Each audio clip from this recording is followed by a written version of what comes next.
দক্ষিণ চব্বিশ পরগনা মহেশতলা পৌরসভার ৩৫ নম্বর ওয়ার্ডের মধ্যে একাধিক ওয়ার্ড, যেরকম ৬, ৮, ১৫, ২০, ২৩, ৩০ এবং ৩২ নম্বর ওয়ার্ডে চলছে পুকুর ভরার কাজ।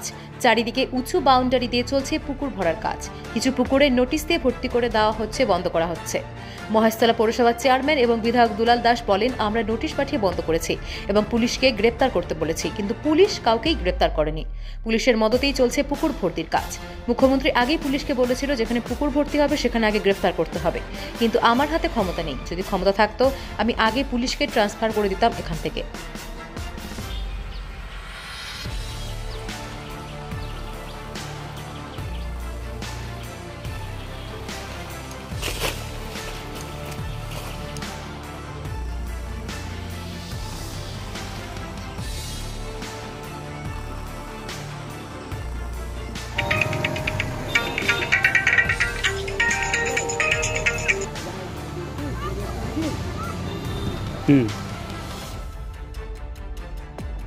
Bureau report, RPTV news Bangla. RPTV news Bangla.